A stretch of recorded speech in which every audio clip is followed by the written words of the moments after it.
Hey y'all, I wanted to reach out to those of you who may be having a hard time coping with these overwhelming feelings that are coming up as a result of being in a place of not knowing. With this overwhelm, it feels kind of like, like we're crazy, or things are out of control, or we're just maybe being lazy, or maybe we're worried we're depressed, or we're having panic attacks. And so, with all of that, I wanted to provide you with some information to help you make sense of what's happening in your body, and that you're not crazy, and that these are all very valid feelings. And here's how these feelings affect your nervous system that are making you respond in this way physiologically. And also, I want to provide you with a quick 1 to 2 minute exercise at the end that will help you cope with all of this. So, if you think about your nervous system like it's a car, and so the gas of your car would be the feelings of fear. And so fear is something that can come up with the sense of not knowing, because we want to get answers, we want to take action, we want to do something, and we just want to know what that is. But we're often in this situation left with not knowing. And so we can feel helpless, and we can feel a sense of shame and just kind of immobility. And so that would be the brakes of the car. So fear, gas; helplessness, mobility, brakes. So when both of those feelings are coming up in big ways at the same time, that's pressing the gas and the brakes down at the same time. And so when a car is pressing the gas and brakes down at the same time, it starts to burn rubber, it's wearing down the tires, it's really bad for the engine. So coming back to our nervous system, thinking about how that's happening in our bodies, that fear is coming up and it's causing a lot of activation, the helplessness is coming up and it's creating a lot of immobility at the same time. And so there's this something in our bodies called the vagus nerve, and it's broken into two branches: the ventral vagus nerve and the dorsal vagus nerve. The ventral vagus nerve is the gas, the dorsal vagus nerve are the brakes. And so today we're going to be focusing more on the dorsal vagus nerve.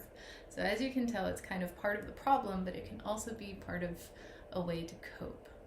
So with this big threat happening on the outside, we look externally to these resources to find answers. And so what that does is it just causes us to press the gas down as we're looking for these answers frantically, and then left with this feeling of helplessness, which presses the brakes down. And so we're left feeling just helpless and immobile. And so that dorsal vagus nerve is the brakes. And so it's feeling supercharged, super activated, and just kind of putting us in that place. The ventral vagus nerve is the gas, and so it's activating. So coming back to the dorsal vagus nerve, how we can tap into that as a resource is it's a nerve that runs from the back of our neck and connects to our brainstem, which controls our autonomic nervous system. So our digestive system, our heart rate, our circulatory system, our blood pressure, all those things that are automatic, we don't have to think about, that's our reptilian cortex, or our brainstem. So the dorsal vagus nerve connects in the back of our necks from our brainstem down to our stomach.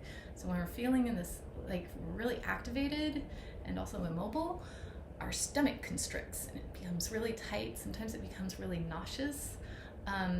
And that dorsal vagus nerve sends out all of these signals that our organs need to be pulling all of our resources internally and away from our extremities. And so our bodies are doing all of this work, and our energy is being depleted. Our immune system is not as strong, because all that energy that would normally be going into boosting our immune system is being used to fight the stress cycle or perpetuate the stress cycle. And so the best solution here is to find something to disrupt the stress cycle. So that wouldn't be doing research or finding out answers externally, it would be tapping into something internally and just taking a moment, like 1 or 2 minutes, to take that dorsal vagus nerve, which is the brakes of the car, and to slowly press on the brakes. And so that disrupts the pattern, because instead of pressing on the gas and the brakes at the same time, we're slowly pressing on the brakes and kind of just not worrying about the gas right now. So as we do that, what happens is when our stomach is constricting and our organs are being overtaxed, and we've got this little Scotty guy on the inside that's yelling, "I'm giving her all I got, Captain," and just fluids are going out and pipes and hoses, and it looks terrible. By slowly pressing on that brake, what happens is that dorsal vagus nerve communicates to our brainstem that everything is probably okay. And so all of a sudden, the receptors communicate to our stomach that it can loosen up. Our heart, which is connected to our dorsal vagus nerve, that it can slow down. It communicates to all of our vital organs that the blood can go back to our extremities and that we're safe enough. So all of a sudden, all of our energy, it can start to replenish. And so now we can be in a place where we can feel more open, more present, more creative, more connected with our kids, more intuitive and creative and driven and motivated for our jobs and present for our friends. We can have enough energy, maybe not even those things, just to sleep, right? We'll be in a place where we're relaxed enough to get some sleep. We'll be in a space where we might be able to eat more or maybe slow down and eat less. And so it can be very, very helpful to tap into that dorsal vagus nerve or the brakes to press them down slowly. So now that I've gotten all into the psychoeducation of what's happening with the overwhelm, and now I want to share with you an exercise that will help press those brakes down, and also why this exercise works. So there's something called the VU exercise or technique or breath, and what it is it's taking a nice big full slow in breath, pausing for 2 seconds, and then giving a nice loud pronounced or projected VU sound and making it as long as you can. So why that works, and it seems so simple, right? And it's an exercise that can feel a little strange, like people talk about how it tickles their noses or their lips, so it can feel a little weird. But after time, your body will adjust and get used to that. And so why that works is it vibrates the jawbone, and this is so cool. By vibrating that jawbone, it will massage your dorsal vagus nerve and relax it, which is this really cool internal shutoff valve that tells your dorsal vagus nerve to calm everything else down. And another way that the VU exercise works is it causes us to have a nice long out breath. So I don't know if anyone's ever told you, relax, take a breath. What that does for us neurologically is it communicates to our dorsal vagus nerve to tell our heart rate to slow down. And that's so essential for those of us who do have heart problems, for those of us who do have high blood pressure with everything going on right now. Is anything we can do to slow that heart rate down? Since the external things aren't working, that internal way of coping, it can be very effective.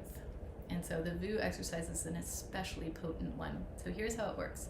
First, take a nice, easy, full in breath.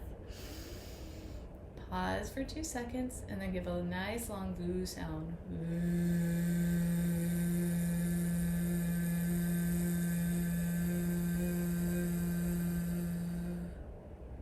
Take an inhale, exhale. Notice what you're feeling in your body.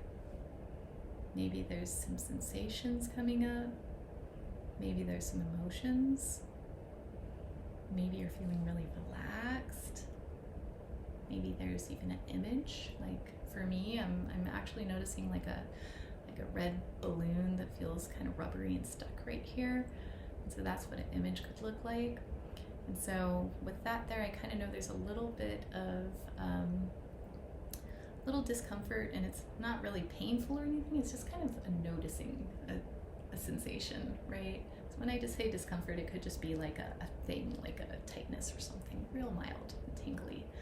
And so some of you may feel relaxed, as I said. Some of you may kind of notice there's some sensation in there, or emotions that may be coming up, maybe crying, maybe some unusual behaviors, and you're like, why am I shaking or yawning or burping?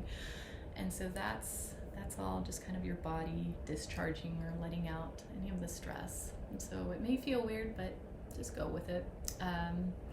And some of you may feel just as agitated as you were to begin with. So I want to say to you, that doesn't mean you're broken. That doesn't mean you're doing it wrong. It doesn't mean there's anything wrong with you. It just means that you are holding a lot right now. And so there's a lot of stuff in there. And there's a lot of activation that freeze state is holding into place. And so I say a lot, not in a way where like, oh my God, it's scary. It just means that it may take a little bit more work, and that it's important to be extra gentle with yourself. It's a rare person where that VU exercise is going to work just once. It may take a couple times, or maybe just once now and once at bedtime or something. I promise it will not hurt you at all. And so since you know how it works and why it works, for me, I know that can give me some incentive to practice more and to try it out when I am feeling really panicky, or maybe the sense of dissociation. This is a really useful tool. A helpful way to do it also, I'm sitting up, but to lay on your back with something on your stomach can be really helpful. Maybe if you have like a comfy spot on the floor, you can lay on the floor with your feet up along the wall and just doing some VUings on your back. And I know kids especially love it when you get a little weird with your poses, and they will probably love to meditate with you. So that said, thank you all for joining me for this exercise and informative video on the unknown and how it can affect us. And I look forward to doing more with you in the future.